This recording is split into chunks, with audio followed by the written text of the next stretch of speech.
Assalamualaikum warahmatullahi wabarakatuh. Bertemu dengan saya, Imro'atul Hasanah, mahasiswa PPG Prajabatan Gelombang 2 tahun 2024, Universitas Negeri Malang, Program Studi Pendidikan IPA. Pada video kali ini, kita akan membahas dasar-dasar pendidikan menurut pemikiran Bapak Pendidikan Indonesia, yaitu Ki Hajar Dewantoro, di mana pemikiran beliau masih relevan dengan sistem pendidikan di Indonesia hingga saat ini. Alur materi pembahasan kali ini berisi tentang konsep pendidikan dan pengajaran, pendidikan yang menuntun bagi peserta didik, kodrat alam dan kodrat zaman peserta didik, pendidikan budi pekerti, dan sistem Among. Mari kita mulai dengan memahami konsep pendidikan dan pengajaran menurut Ki Hajar Dewantoro. Ki Hajar Dewantoro membedakan konsep antara pendidikan dan pengajaran. Keduanya berbeda, tapi saling terkait. Pengajaran merupakan bagian dari pendidikan.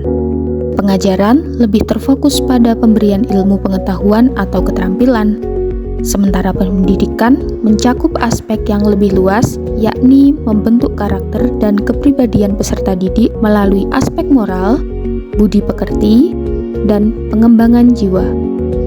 Pendidikan menurut Ki Hajar Dewantoro bersifat holistik atau melihat secara menyeluruh, sehingga tidak hanya membekali peserta didik dengan ilmu, tapi juga menuntun mereka menjadi manusia yang beradab, manusia yang selamat, manusia yang bahagia, dan manusia yang berperilaku baik. Tujuan dari pendidikan dan pengajaran adalah sebagai usaha untuk memerdekakan manusia, baik secara lahir maupun batin. Pendidikan yang memerdekakan adalah pendidikan yang memberikan kebebasan kepada peserta didik untuk dapat mengembangkan bakat, minat, dan potensi mereka secara mandiri tanpa bergantung pada orang lain. Selain itu, melalui pendidikan yang memerdekakan, peserta didik dapat menjadi individu yang dapat memuliakan diri sendiri maupun orang lain. Selanjutnya adalah dasar pendidikan yang menuntun. Ki Hajar Dewantoro memandang pendidikan sebagai proses yang menuntun.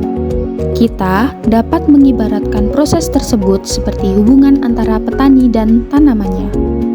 Pendidik dapat diibaratkan sebagai petani yang menanam, merawat, dan menyemai tanamannya.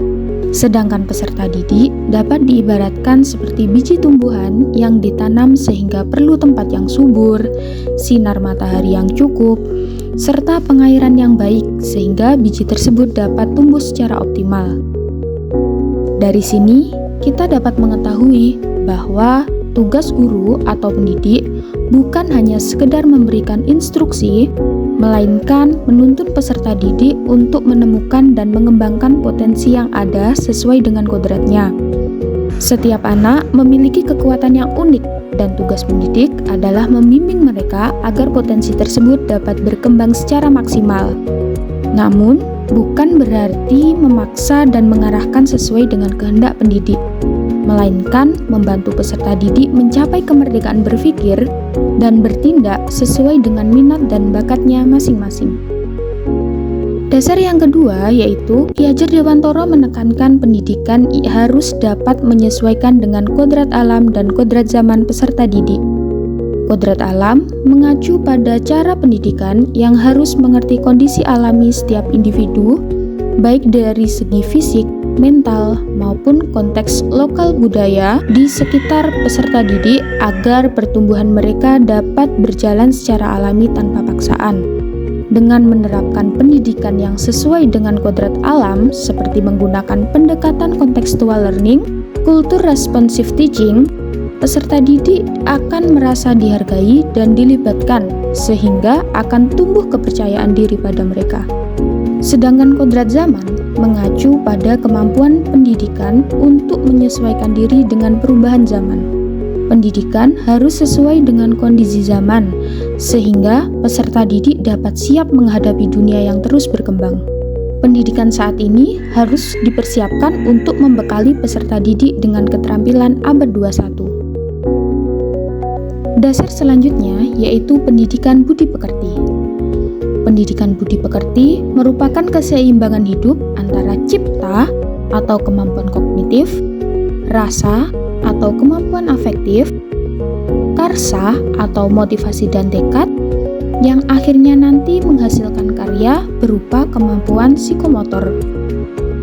Budi pekerti adalah pendidikan yang membentuk moral dan etika supaya peserta didik tidak hanya cerdas, tetapi juga berkarakter, berakhlak baik, dapat menjunjung kemerdekaan diri dan kemerdekaan orang lain. Oleh karena itu, dalam menerapkan pendidikan budi pekerti luhur, perlu adanya sinergitas antara orang tua, sekolah, dan masyarakat. Dasar pendidikan yang terakhir yaitu konsep sistem Among dalam sistem pendidikan. Kata Among mempunyai arti yaitu mengasuh dengan kasih sayang. Dalam sistem Among, guru atau pamong berperan sebagai pengasuh atau pembimbing yang membimbing peserta didik dengan penuh perhatian tanpa menekan mereka.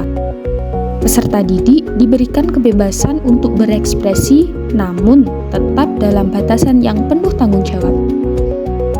Guru pamong memberikan contoh baik dan buruk agar peserta didik dapat mengembangkan dan bertanggung jawab atas dirinya tanpa mengambil hak tumbuh mereka. Sistem Among dituangkan dalam prinsip pendidikan Ki Hajar Dewantara, yaitu ing ngarsa sung tulodo, ing madya mangunkarsa, tutwuri handayani, di mana guru di depan harus memberikan contoh, di tengah harus memberikan motivasi, dan di belakang harus memberikan dorongan dan semangat, serta mendukung peserta didik untuk berkembang secara mandiri. Pemikiran beliau bukan hanya sekedar transfer pengetahuan, tetapi juga tentang pembentukan karakter dan memerdekakan peserta didik dalam berpikir dan bertindak. Prinsip-prinsip pendidikan ala Ki Hajar Dewantara sangat relevan dengan dunia pendidikan masa kini. Sehingga, mari kita terus menerapkan prinsip-prinsip ini dalam dunia pendidikan agar generasi mendatang bisa tumbuh menjadi pribadi yang cerdas, mandiri, dan berbudi pekerti, serta siap dalam menghadapi tantangan abad 21. Sekian video kali ini, mohon maaf apabila ada kekurangan. Wassalamualaikum warahmatullahi wabarakatuh.